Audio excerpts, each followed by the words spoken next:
Boa noite, a graça e a paz do Senhor Jesus. Amém. Que maravilha. Seja bem-vindo, seja bem-vinda. Você que está também nesta live, seja bem-vindo, seja bem-vindo. Sabe que a sua vida é por mais preciosa para o Senhor e também para nós, tá? E você que faz parte dessa igreja, você pode dizer aleluia? Você pode dizer glória a Deus? Você pode aplaudir o Senhor nessa noite? Aleluia!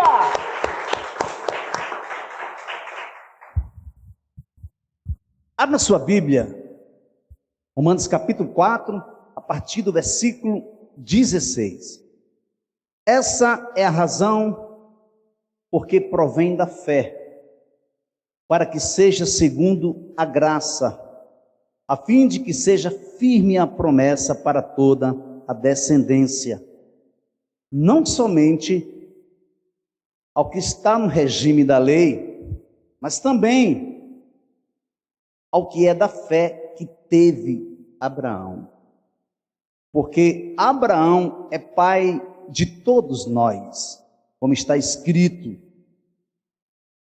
por pai de muitas nações te constitui. Querido Deus, amado Pai, Criador dos céus e da terra, bispo e pastor de nossas almas, obrigado, Senhor, porque nossos corações se encontram quietos diante de Ti. Obrigado porque Tu já ministrou através dos louvores, através da palavra de abertura, através da ministração da oferta. E agora nós paramos diante de Ti e queremos ser ministrados pela Tua palavra, em nome de Jesus. Amém. Eu estou intitulando esta mensagem de o que você é pela fé. O que você é pela fé. Ora, a fé é a certeza de coisas que se esperam e a convicção de fatos que não se veem. Hebreus capítulo 11, versículo 1. E quando eu estava debruçado sobre este esboço, algo que nunca tinha acontecido, eu nunca me perguntei o que é certeza. O que é a certeza? Porque a fé é a certeza de coisas que se esperam. Mas o que é a certeza? A certeza é a adesão absoluta e voluntária do homem a um fato. E essa adesão absoluta e voluntária me traz convicção. Interessante é que quando eu tomo a atitude de fazer uma adesão pela certeza, eu vou estar virando as costas para a dúvida, aonde essa certeza irá haver ausência de dúvida. E essa convicção que vem para mim mediante esta adesão, me traz estabilidade, me traz solidez, firmeza, equilíbrio, e me mantém constante, permanente e seguro no caminho que estou seguindo. Muitas vezes a gente pergunta algo para uma pessoa: você está decidido a seguir por esse caminho? A pessoa diz: estou decidido, sim, pastor. A gente se pergunta: você tem certeza? A pessoa: sim, eu tenho certeza. É a coisa que eu mais quero fazer na minha vida, eu tenho certeza. Às vezes inconsciente a gente não sabe o que nós estamos falando, a decisão que estamos tomando, a adesão que estamos seguindo. E quando você tem consciência disso, você vai ter consciência e se encher da plenitude de Deus. Aí você vai ter estabilidade, solidez, firmeza, equilíbrio, e saber que essa firmeza, que essa convicção faz de você uma pessoa constante e permanente. E aí você segue no caminho. Agora eu tenho uma certeza tenho a convicção, sou constante. Então, eu descanso no Senhor. Por quê? Por que eu descanso? Porque eu não estou inquieto, porque eu não tenho mais dúvida de quem eu sou em Cristo, aonde estou, para onde estou indo e com quem estou indo. Então agora eu sou uma pessoa que sou convicto do que estou fazendo e tenho uma certeza e a convicção do que Deus está realizando na minha vida e mediante ou através da minha vida. Descanse no Senhor. Espere nele, não se irrite por causa daquele que prospera em seu caminho, por causa do que realiza os seus maus desígnios. Deixe a ira, abandone o furor, não se irrite, certamente isso acabará mal. Fiquei impactado com esse versículo. Salmos 37, versículos 7 e 8, ele diz assim, abandone o furor, não se irrite, certamente isso acabará mal. Mas por que eu espero? Porque eu confio nas promessas de Deus, porque eu não sou inconstante, eu sou equilibrado, eu sou equilibrada. Agora eu sei em que caminho estou seguindo. E sendo sabedor que essa fé que agora eu tenho, não segue na minha direção, mas segue na direção do meu Criador, e essa fé não diz respeito a mim, mas é tudo sobre Ele, sobre aquele que me libertou, daquele que me deu uma nova vida, daquele que primeiro me amou, daquele que me deu um novo nome, daquele que colocou um novo cântico em meus lábios. Eu vou prosseguir constante e decidido a agradá-lo, a não arredar o pé de perto dele. E andar por fé é caminhar no escuro. É isso mesmo, você ouviu. Andar por fé é caminhar no escuro, na certeza que eu estou vivenciando a palavra do meu Deus, e essa palavra é lâmpada para os meus pés e luz para o meu caminho. Tremendo. Saiba que essa palavra que você está sendo exposta a ela nesta noite, ela é lâmpada para os seus pés, ela é luz para o seu caminho. Então tudo que você fizer, que estiver mediante essa palavra, você vai ser bem sucedido.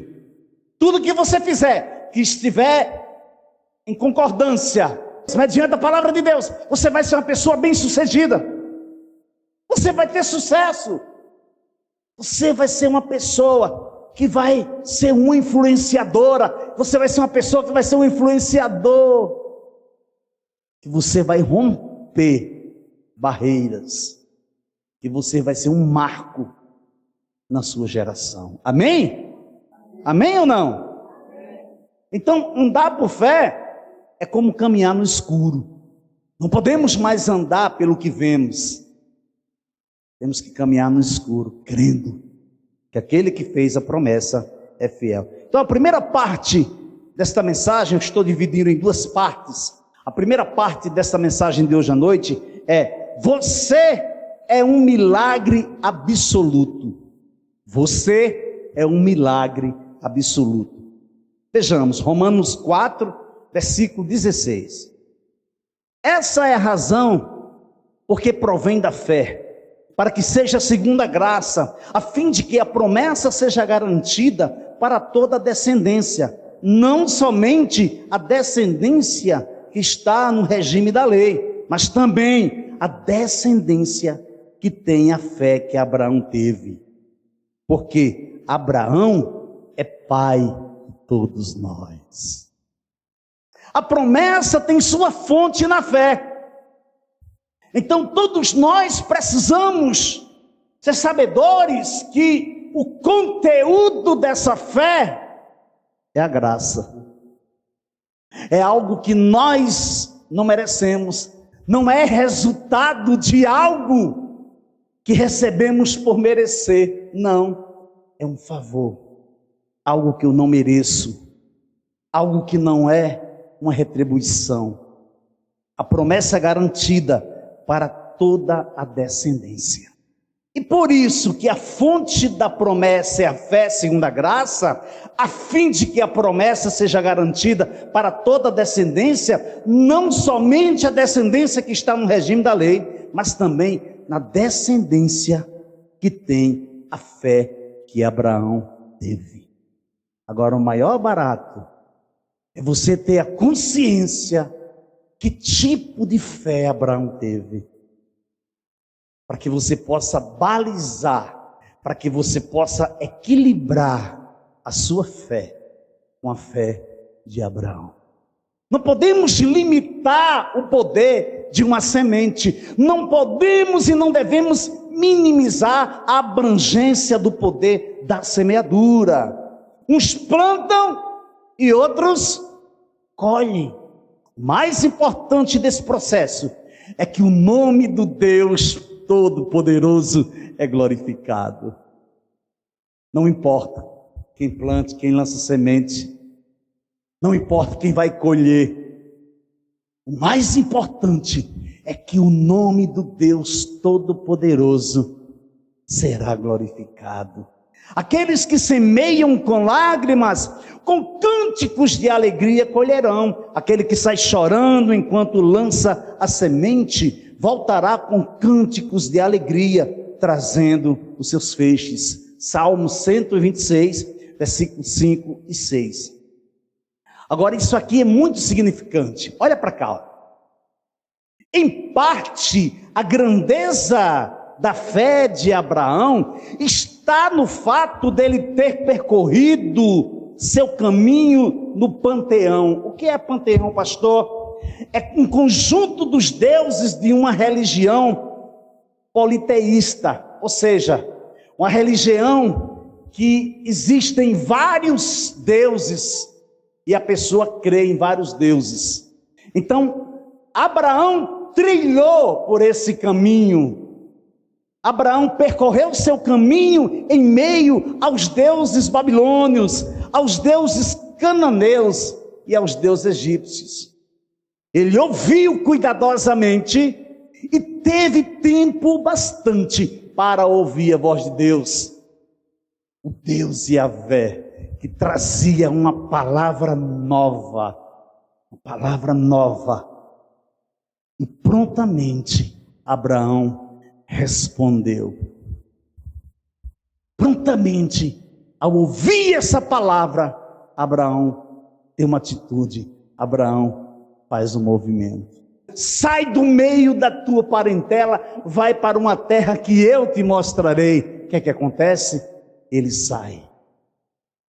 E ele vai percorrer esse caminho. Agora o que eu quero perguntar para você nesta noite: em que ambiente você tem vivido? No meio de um povo que tem uma vida pautada em uma religião politeísta? Ou você tem vivido no meio de um povo, trabalhado com um povo, trabalhado com pessoas que têm como referência uma religião que crê em um só Deus? As pessoas que você tem se relacionado são pessoas que creem em vários deuses. E como você tem respondido a esse processo? O que você tem dito? Como você tem reagido? Quais os desafios que você tem enfrentado para se manter firme, consolidado, focado, incontaminado e pronto para seguir em frente, confiando e crendo no milagre absoluto de Deus em sua vida?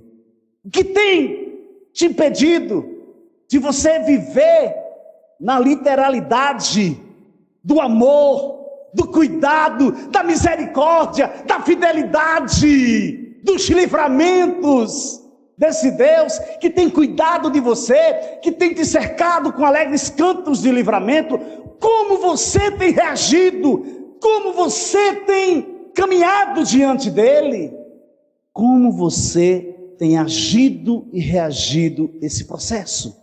Precisamos inculcar em nossa mente o poder da esperança de Cristo.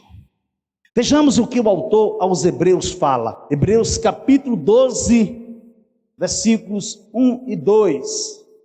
Portanto, também nós, visto que temos a rodear-nos tão grandes nuvens de testemunhas, livremo-nos de todo o peso e do pecado que tão firmemente se apega a nós, e corramos com perseverança a carreira que nos está proposta, olhando firmemente para o autor e consumador da fé, Jesus, o qual, em troca da alegria que lhe estava proposta, suportou a cruz, sem se importar com a vergonha, e agora está sentado à direita do trono de Deus.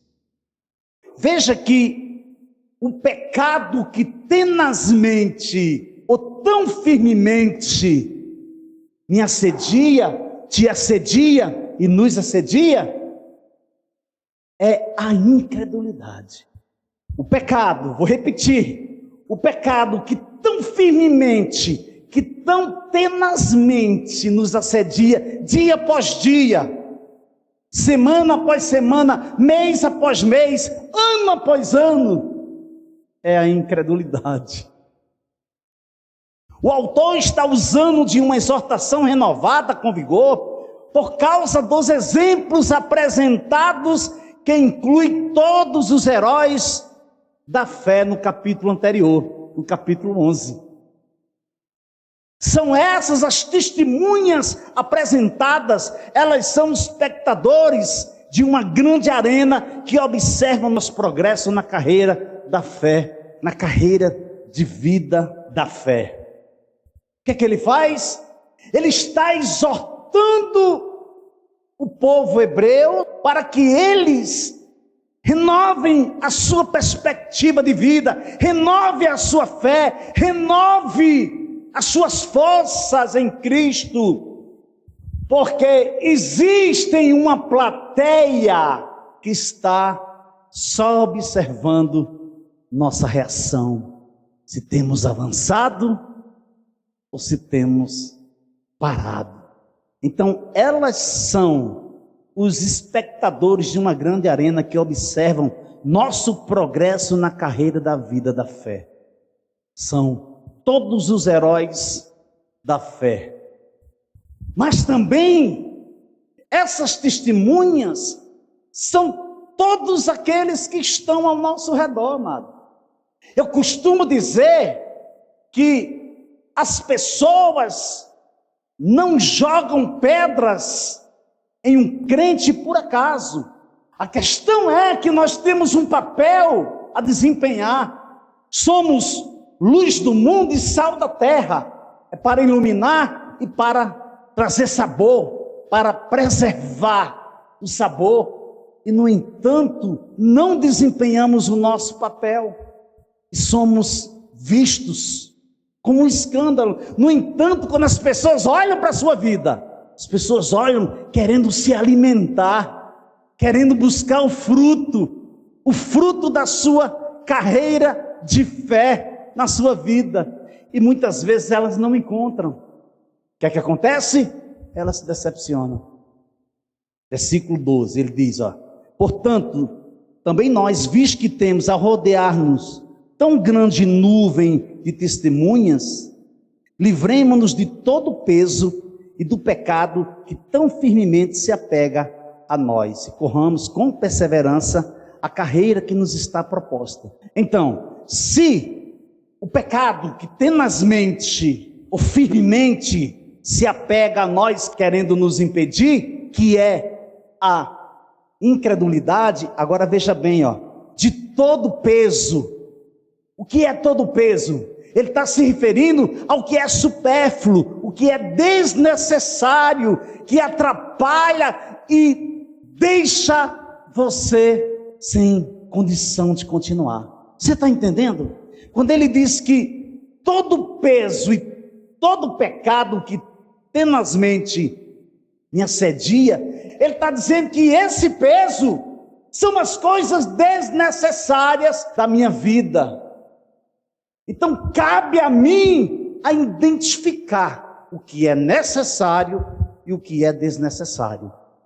Cabe a você a identificar na sua vida familiar, na sua vida profissional, na sua vida ministerial, na sua vida relacional, o que é necessário para você e o que não é necessário. Então, o que não é necessário, você identifica e lança fora. Livremos-nos de todo o peso e de todo o pecado que firmemente nos assedia e corramos com perseverança a carreira que nos está proposta. Isso aqui você tem que entender. O que é pecado declarado não dá escolha individual. O que é supérfluo, eu posso identificar, você pode identificar, e aquilo que eu acho que dá para aproveitar, eu continuo. Porque é supérfluo para mim, mas não é supérfluo para você. Lógico. Existem coisas que eu posso fazer que não me atrapalha na minha caminhada. Eu estou fazendo, mas não estou pecando contra Deus. Mas existem coisas que você está fazendo que para você está atrapalhando.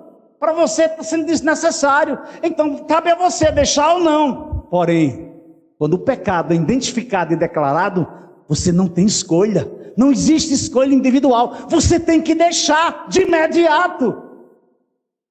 Isso é muito sério, amado. Isso é muito sério, porque muitas vezes estamos flertando com o pecado.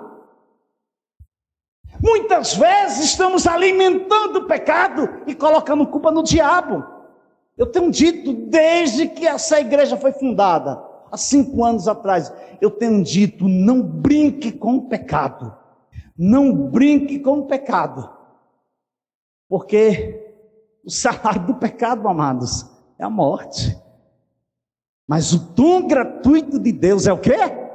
É a vida eterna. Então se submeta.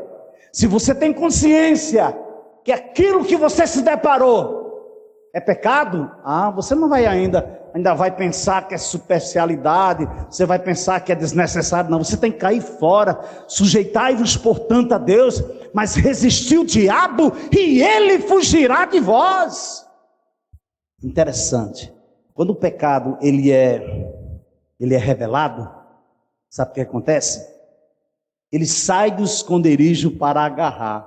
O original é o peristatus, é emboscar, é rodear, é apanhar na armadilha. Apanhar na armadilha os incautos. Espera aí, pastor, os incautos? Mas o que é os incautos? Os imprudentes, os insensatos, os que brincam com o que não tem que brincar. Você poderia muito bem me perguntar assim, 21 anos, poderia me perguntar, mas pastor, por que você não voltou a se drogar? Pastor, mas por que você não voltou a se prostituir?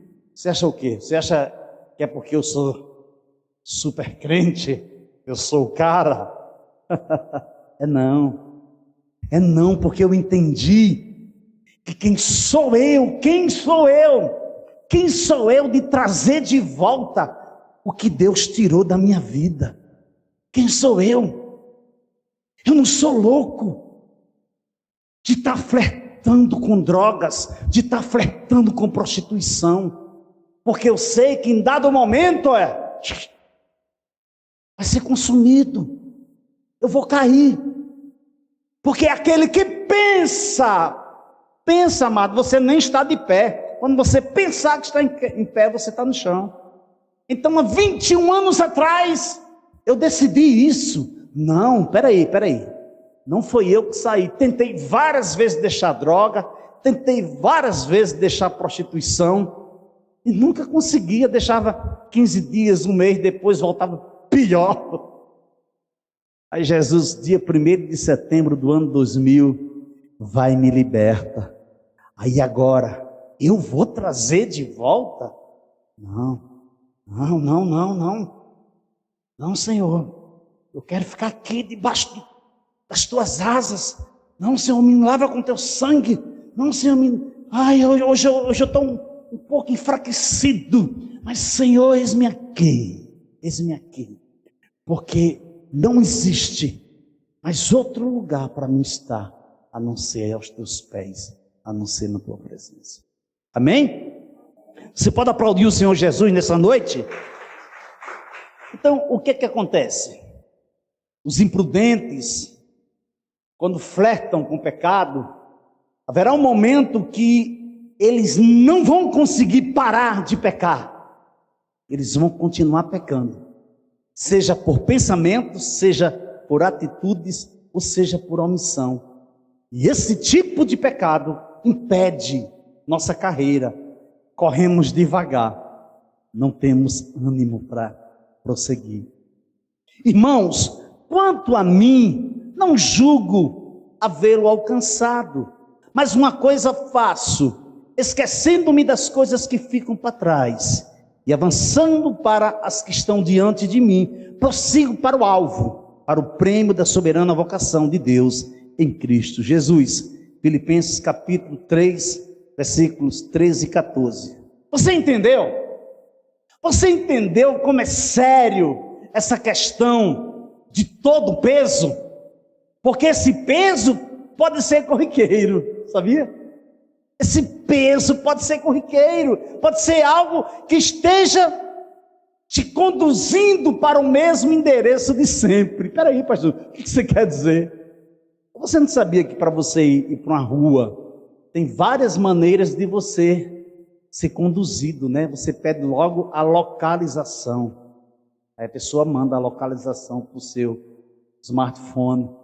Mas, quando esse peso, essas coisas desnecessárias, supérfluas, elas se tornam corriqueiras, e que em dado momento está levando você para o mesmo local, temos que fazer uma análise. Cabe a você saber esse caminho que leva ao mesmo endereço. É desnecessário? É supérfluo? Ou é necessário? Porque se for pecado, você tem que cair fora. Você tem que cair fora, você perna para quem te quer, você tem que pedir para sair. Eu lembro que um parceiro meu, da época que eu tinha banda, na época que eu cantava, e que era líder de uma banda, ele ligou para mim. Disse: poxa, irmão Ronaldo, eu queria falar com você. Eu queria ir na sua casa. É por demais importante, por favor. Eu disse: pode vir, venha hoje. A gente não tem compromisso, venha. Você lembra, né, amor? Aí, ele veio ele com a esposa dele. E a pastora ficou conversando. Na época nós não éramos pastores. Na época a pastora Bárbara ficou conversando com a esposa dele e eu fiquei conversando com ele. Ele estava assim que muito atribulado. Na época ele estava tocando em uma banda que estava fazendo muito sucesso em todo o Brasil. Ele tinha comprado um carro. E as pessoas que ele conhecia, as pessoas do meio relacional dele, estavam dizendo para ele que aquele carro que ele tinha comprado tinha sido o diabo que tinha dado para ele. E ele estava perturbado. Eu vim aqui perguntar a você, porque eu não tive coragem de perguntar para o meu pastor, ou para a minha pastora, na época era uma pastora: você acha que foi o diabo que me deu isso? Eu disse: não, amado, não foi o diabo que deu isso para você. O carro você comprou com o dinheiro que você ganhou, você trabalhando, seus dons e talentos. Agora me diga uma coisa, se você puder me responder algo. Ele disse: pode dizer. Eu disse: lá onde você está fazendo a diferença? Ele parou e disse: eles têm saído às baladas. Quando termina os bailes, eu tenho ficado no hotel, lendo a minha palavra, orando. Eu disse: então fica lá, cara. Fica lá. Fica lá e espera Deus mandar tu sair. Agora tu tem que ficar ligado, porque Deus tem um propósito na sua vida aí, aonde você está. Só que você tem que ter a convicção, você tem que ter a certeza plena que você está fazendo a diferença. Porém, se você não estiver fazendo a diferença, peça para sair, querido. Peça para sair, porque você vai pagar um alto preço. Tomamos um café, ele saiu de nossa casa, era umas 3 horas da manhã.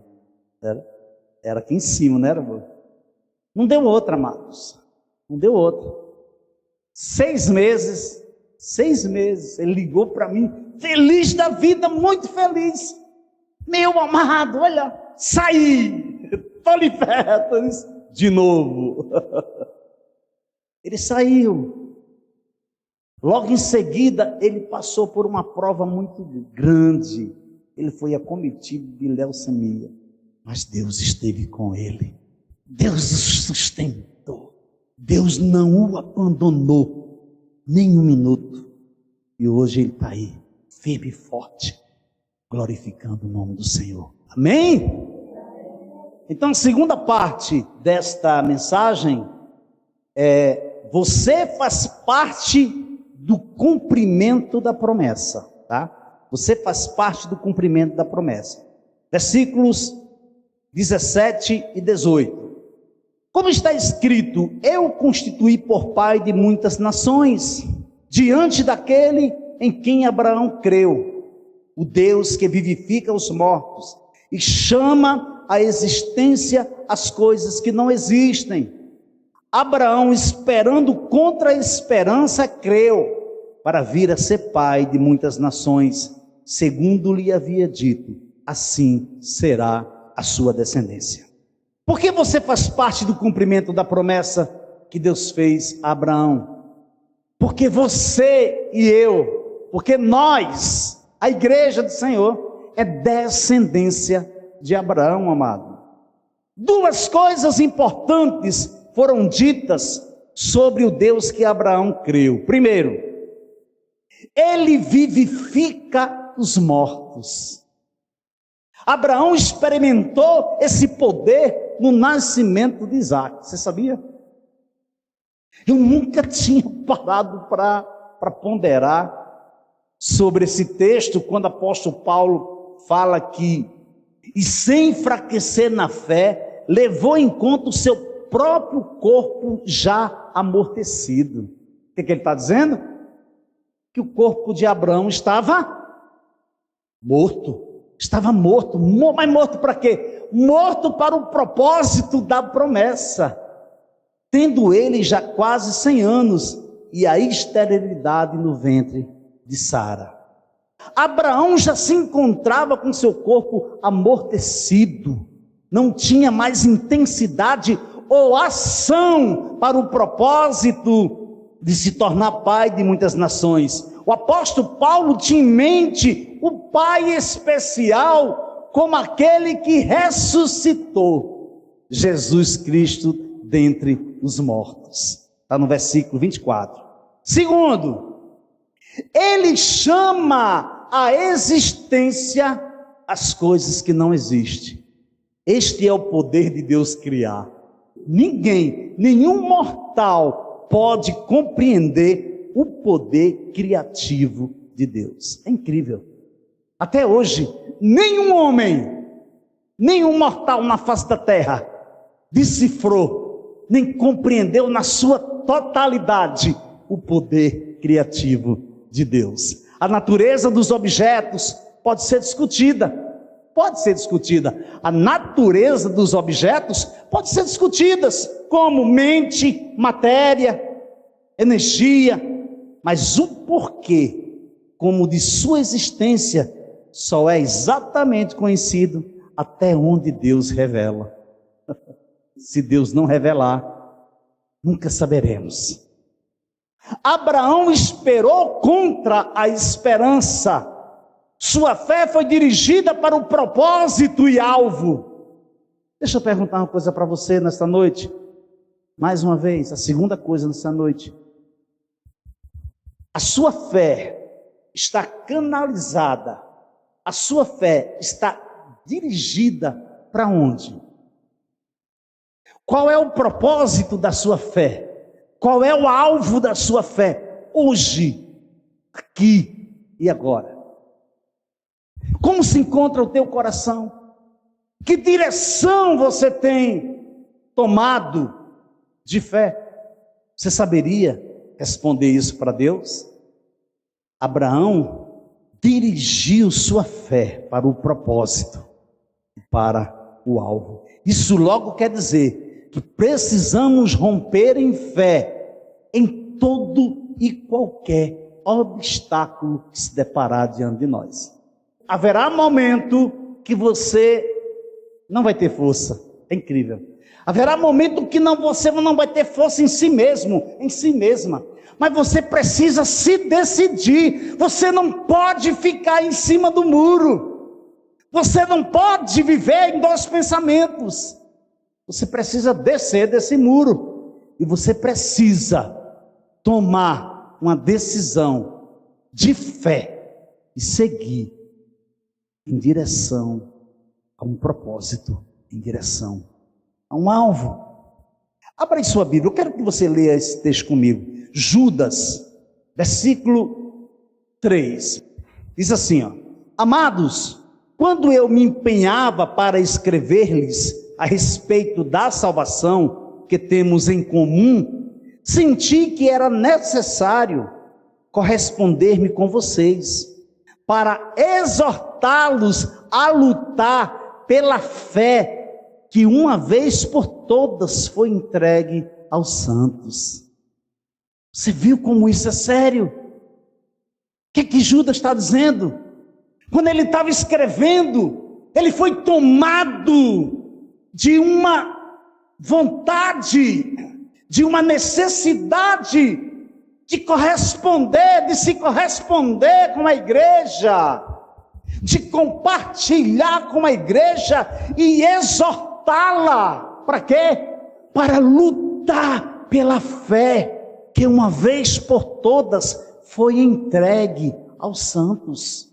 Então foi entregue a você na sua mão uma partícula de fé, para que você pudesse desenvolvê-la, para que você não venha depois dizer: poxa, eu não tenho fé, poxa, minha fé é muito fraca, poxa, eu não consigo porque... Não, essa fé já foi entregue a você de uma vez por todas. Fé significa confiança absoluta em tudo que Deus tem revelado. Fé, vou repetir, fé é confiança absoluta em tudo que Deus tem revelado. A confiança que possuímos no testemunho que Deus manifesta acerca de si mesmo. Essa é a fé. Eu não preciso questionar, eu tenho que crer. Quando a gente crê, quando a gente se submete, sai de perto. Não tem demônio, não tem um diabo, não tem ninguém que atravesse o nosso caminho. Que se atravessar, eu tenho um Deus, aquele que está em mim é maior que aquele que está no mundo. Aquele que está comigo é maior do que aqueles que estão com eles. Então nós temos que ter essa confiança. Fiquem alertas, permaneçam firmes na fé, mostrem coragem, sejam fortes, façam todas as coisas com amor. 1 Coríntios, capítulo 16, versículos 13 e 14. Não podemos e não devemos deixar de crer contra a esperança, mesmo que todos digam que não vai dar certo, mesmo que todos digam que é impossível, mesmo que todos digam que não tem mais jeito, mesmo que todos digam que está tudo perdido. Não deixe de crer, que você está perdendo seu tempo. Creia contra a esperança, e creia em esperança. Mas pastor, o que é isso? Abraão creu contra a esperança. O que isso quer dizer? Que ele creu em esperança no original. Então, haverá um momento que não vamos encontrar resposta em nenhum lugar, porque quem tem a última palavra é o Senhor. E vocês, que no passado eram estranhos, inimigos no entendimento pelas obras más que praticavam, agora, porém, Ele os reconciliou no corpo da sua carne, mediante a sua morte, para apresentá-los diante dele santos, inculpáveis e irrepreensíveis. Se é que vocês permanecem na fé, alicerçados e firmes, não se deixando afastar da esperança do evangelho que vocês ouviram e que foi pregado a toda criatura debaixo do céu, do qual eu, Paulo, me tornei ministro. Colossenses, capítulo 1, versículo 21 a 23. Eu não sei quais os obstáculos que você tem enfrentado. Eu não sei. Não sei o que tem te impedido de prosseguir, de você conseguir ter êxito, em permanecer, em perseverar, em dizer não para o pecado, em dizer não para a lentilha. Não sei. No entanto, existiam dois grandes impedimentos de Abraão alcançar a promessa.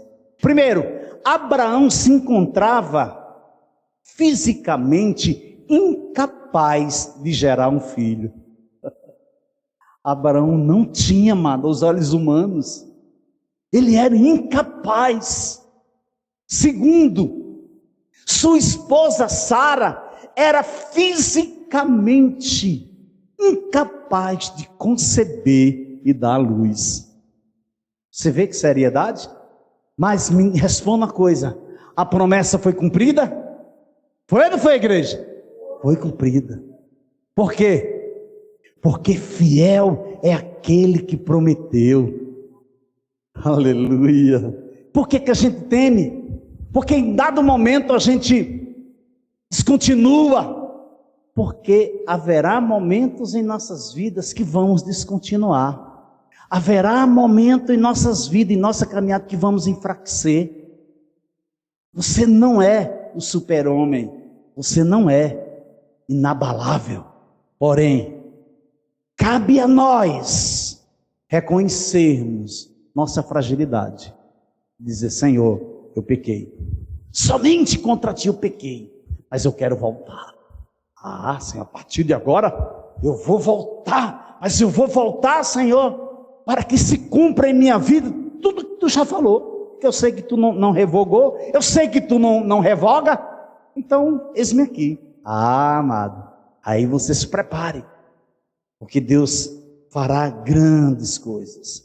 Abraão não duvidou por incredulidade da promessa de Deus, mas pela fé se fortaleceu, dando glória a Deus, estando plenamente convicto de que Deus era poderoso para cumprir o que havia prometido.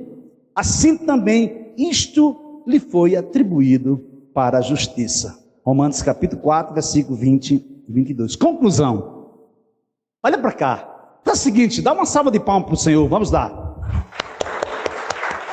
Aleluia! Conclusão. Estou concluindo. Versículo 23 a 25. Grudei seus olhos na sua Bíblia. E as palavras lhe foi atribuído, foram escritas não somente por causa dele, mas também por nossa causa, visto que a nós igualmente nos será atribuído, a saber, a nós que cremos naquele que ressuscitou dentre os mortos a Jesus, nosso Senhor, o qual foi entregue por causa das nossas transgressões e ressuscitou para nossa justificação. Abraão se fortaleceu na fé e ele não oscilou. Ele não cocheou em dos pensamentos. Ele não duvidou. Abraão estava convicto. A incredulidade punha a pessoa em discordância com ela mesma, sabia? Vou repetir. A incredulidade coloca a pessoa em discordância com ela mesma. A incredulidade coloca você em discordância, em discrepância, em desarmonia com você mesmo. A crença, a fé no Filho do Deus vivo produz força, coragem, intrepidez para que você possa avançar. Uma vez que a incredulidade nos deixa numa posição de incapacidade de completar a carreira, guardar a fé e receber a promessa, a fé em Cristo Jesus nos deixa motivados para prosseguir e completar a carreira. Abraão deu glória a Deus conforme foi fortalecido. Ele estava convencido do que o que Deus prometera era fiel para cumprir. O crédito da fé como justiça não foi só para o benefício de Abraão. Aqui é onde eu fico impactado e é onde eu quero terminar. A fé que foi creditado na conta de Abraão, a fé que o justificou, não é só para ele. É incrível. O registro desse fato diz que foi por nossa causa. Se alegre nesta noite. Se alegre nesta noite, porque este benefício de ser creditado na sua conta, está escrito, não foi só por Abraão, foi por nossa causa, foi por você, foi pelo seu filho, foi pela sua esposa, foi pelo seu esposo, foi pela sua família, foi por aqueles que ainda não estão nos pés de Jesus, mas pela fé vão estar. Foi creditado, Deus fez, Deus fará e Deus ainda faz. Aleluia! As palavras lhe foi atribuído, foram escritas não somente por causa dele, mas também por nossa causa. A justiça será imputada àqueles que creem naquele que ressuscitou dentre os mortos, Jesus Cristo. Há uma diferença entre o cristão e Abraão. Há uma diferença entre você e Abraão. Entre eu e Abraão. Entre nós e Abraão. Abraão creu e confiou em Deus. Está lá no versículo 3. O cristão confia no mesmo Deus agora, com a diferença. Ele é conhecido como Deus que ressuscitou Jesus dentre os mortos. Está percebendo a diferença? Abraão creu em Deus e foi imputado para a justiça. Nós agora cremos em Deus porque sabemos que Ele ressuscitou Jesus Cristo, seu Filho amado, dentre os mortos. E é o mesmo Deus de Abraão. Que coisa tremenda, que coisa maravilhosa. O centro da ação de Deus, quem é? Quem é a igreja? O centro da ação de Deus é Jesus. Ele é o centro da criação de Deus. É tudo por Ele, é por meio dEle e para Ele. Jesus foi entregue para morrer na cruz do Calvário por nossas transgressões. Jesus foi entregue para ser pregado numa cruz, para pagar o preço, o alto preço, pelo meu pecado, pelo seu pecado, e pelo pecado de todos, de toda criatura existente na face dessa terra. Jesus ressuscitou ao terceiro dia, por causa da nossa justificação. Ele morreu para quê? Para pagar o preço. Ele morreu pelas nossas transgressões. Ele ressuscitou pela nossa justificação. O que você é pela fé? Você é um milagre absoluto? Você faz parte do cumprimento da promessa feita a Abraão. E você é justificado em Jesus Cristo pela fé. Amém? Amém? Você pode aplaudir mais uma vez o Deus Todo-Poderoso?